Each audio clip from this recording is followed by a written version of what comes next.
మాది ఫిబ్రవరి 24వ తారీఖున మమ్మల్ని అక్రమంగా ఇల్లులన్నీ కూల్చేశారండి.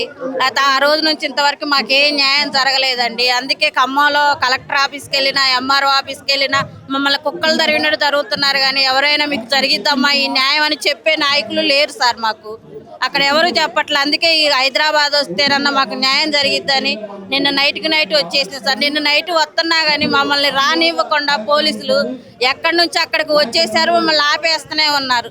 అయినా కానీ మేము తప్పించుకొని ఇక్కడికి రావాలని వచ్చినాం సార్. మేము మా వినోబా గారు ఇచ్చిన భూదాన బోర్డు మాకు కావాలని ఇక్కడికి వచ్చినాం సార్.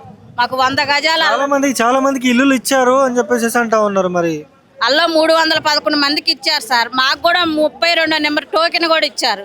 టోకెన్ కూడా ఇచ్చి మాకు ఆ రోజు టోకెన్ కలెక్టర్ ఆఫీస్లో పిలిచి ఆధార్ కార్డు, పాస్పోర్ట్ తీసుకొని మా సంతకాలు పెట్టించుకొని మాకు టోకెన్ ఇచ్చి తెల్లారిపాటికి మార్చేసి మీరు ఇక్కడ అర్హులు కాదు, మీ ఊళ్ళో 120 గజాలు దూంతుంది, ఆ 120 గజాలలో మీరు ఇందిరం ఇల్లు కట్టుకోండి అని చెబుతున్నారు. మాకు అక్కడ ఎందుకు సార్, మేము పని చేసుకోవడానికి ఇక్కడికి వచ్చినాం. ఇక్కడే కావాలని మేము పోరాటం చేస్తున్నాం సార్. మాకు వినోబా నవోదయ గారు ఇచ్చిన భూదాన బోర్డులోనే మాకు ఇవ్వాలి. 100 గజాలు ఇచ్చిన దాకా పోరాటం చేస్తూనే అటు మా ప్రాణాలు పోయినా మేము పోరాటం అయితే ఆపం సార్. ఇక్కడ చెప్తారు ఇప్పుడు పొంగులేటి శ్రీనివాసరెడ్డి ఏమో అందరం భూములు ఇచ్చినాం, వీళ్ళంతా పేడ ఆర్టిస్టులు అంటూ కూడా మాట్లాడారు. పేడ ఆర్టిస్టులు అయితే ఆ రోజు 750 మందికి పంచనామా చేశారు కదా సార్. ఆ వీడియోలు ఉంటాయి, ఆ ఫోటోలు ఉంటాయి. అవి తీస్తే పేడ ఆర్టిస్టులు ఎవరో, ఏ ఆర్టిస్టులు ఎవరో తెలిసిద్ది కదా సార్. అది తీయండి, ఆ లిస్ట్ తీసి చూసి అసలు అలా ఎవరున్నారు ఎవరు లేరో తెలిసిద్దిగా వాళ్ళకి. అది కావాలిగా మాకు, అది తెలియట్లేదు కదా. అందులో ఉన్నది మొత్తం మా వాళ్ళు 100 మంది కూడా సరిగా లేరు. ఇప్పుడు ఇచ్చిన వాటిలలో కూడా మొత్తం బయట వాళ్ళే. పొంగులేటి సీను, తుమ్మల నాగేశ్వరరావు, బట్టి తరపు నుంచి ఎక్కువ ఉన్నారు సార్. మా వాళ్ళు ఒక 60-70 మంది కంటే ఎక్కువ లేరు. అందుట్లో ఏం చెప్తారు, ప్రభుత్వాన్ని ఏమైనా కోరుతున్నారు? ఫైనల్ గా ఆ భూదాన బోర్డులోనే మాకు 100 గజాలు ఇచ్చిన దాకైతే మాత్రం ఈ పోరాటం అయితే ఆపం సార్. మా ప్రాణాలు పోయినా దేనికైనా సిద్ధంగా ఉంటాం సార్ మేము. చెప్పండి, ఇప్పుడు వెలుగుమట్ల బాధితులకి ఏమో ఇల్లు ఇచ్చినామంటారు, వీళ్ళు వచ్చి ఇక్కడ ధర్నా చేస్తున్నారు. ఎట్లా చూస్తారు? నిజంగా వెలుగుమట్ల బాధితులకి ఇల్లు ఇస్తే వాళ్ళు ఇక్కడికి రారు. వాళ్ళు ఇచ్చింది ఎవరికంటే 311 మందికో ఎంతో ఇచ్చామని చెప్తున్నారు. అందులో ఒక 111 మందికో ఏమో ఆ కూల్చి చేసిన ఇళ్లలో ఉన్నవాళ్ళు, తక్కినవన్నీ బోగస్.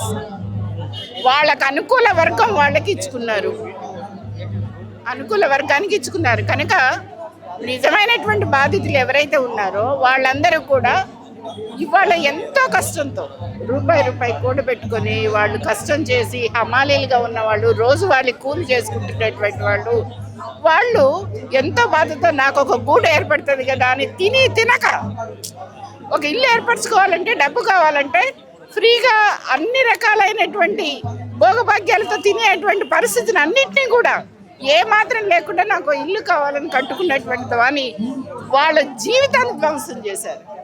తెల్లవారుజామున పోయి ఒక్కొక్క ఇంటికి 10 మంది అట్లా ఉంచి కూల్చేసినటువంటి పరిస్థితి. ఇవాళ మీరు చూడండి, అందరి ఇళ్ల ముందు ఏ ఇంటి ముందు కూల్చారో ఆ ఇంటి ముందు ఇట్లా వాళ్ళు ఫోటో దిగినటువంటిది ఉంది.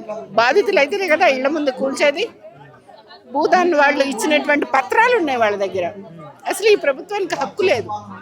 ఇల్లు ఇచ్చినా అని చెప్పేసి అంటా ఉన్నారు కదా పొంగులేటి శ్రీనివాసరెడ్డి వాళ్ళంతా. ఇస్తే ఎందుకు వస్తారండి? ఇవ్వకనే ఈ బాధ అంతా. ఇస్తే ఎవ్వరూ రారు. ఇల్లు ఇస్తే ఇంట్లో ఉంటారు చక్కగా చల్లగా. కానీ ఇవాళ ఇవ్వకనే మేము రోడ్ల మీద పడి ఉండాల్సి వస్తుంది. ఇవాళకి 45 రోజులు, 1 రోజు కాదు 2 రోజులు కాదు 45 రోజులు అవుతా ఉంది. ఈ 45 రోజులు మేము ఏం తింటున్నామో, ఏముంటున్నామో, ఎట్లుంటున్నామో మా పరిస్థితి మాకు చాలా ఉంది. ఇక మేము చావడమే మేము అని ఇవాళ చివరికి ఇక ఇక్కడికి వచ్చి మా గోడ అల్లబోసుకుందామని వచ్చారు వాళ్ళు. ప్రభుత్వం ఏమి ఇవ్వలేదు. ప్రభుత్వం చెప్తున్నట్లు అక్కడే కట్టిస్తామన్నటువంటిది అవాస్తవం. ఫైనల్ గా ప్రభుత్వాన్ని ఏమని డిమాండ్ చేస్తున్నారు మహిళా నాయకులుగా మీరు? మేమేమంటున్నాం అంటే అక్కడ పిల్ల తల్లులు ఉన్నారు, చంటి పిల్ల తల్లులు ఉన్నారు. పిల్లల్ని ఒళ్ళో వేసుకుని 3 నెలల, ఇందాక చెప్పాడు 3 నెలల పసిబిడ్డని ఒళ్ళో పెట్టుకొని ఉన్నటువంటి వాళ్ళు కూడా అక్కడ ఉన్నారు. భర్తలు చనిపోతాయి, పిల్లలు చదివించుకుంటూ ఇల్లు వేసుకుని అక్కడ జీవిస్తున్నటువంటి వాళ్ళు ఉన్నారు. మేమేం డిమాండ్ చేస్తున్నామంటే ఎన్ని ఇళ్ళు కూల్చారో అన్ని ఇళ్ళు కట్టి ఇవ్వాలి. ఫస్ట్ థింగ్ ఒకటి. రెండోది ఏంటంటే వాళ్ళు 15 లక్షలు, 10 లక్షలు, 8 లక్షలు, 5 లక్షలు అట్లా పెట్టి కట్టుకున్నారు. ఆ వాల్యూ ఏదైతే ఉందో మీరు చేసిన నష్టం కదా అది. వాళ్ళని తిరిగి నష్టపరిహారం చెల్లించాలి, ఇళ్ళు కట్టివ్వాలి, నష్టపరిహారం చెల్లించాలి అనేది మేము డిమాండ్ చేస్తున్నాం. ఎక్కడైతే కూర్చారో అక్కడే చేయాలనేది కూడా మేము డిమాండ్ చేస్తున్నాం.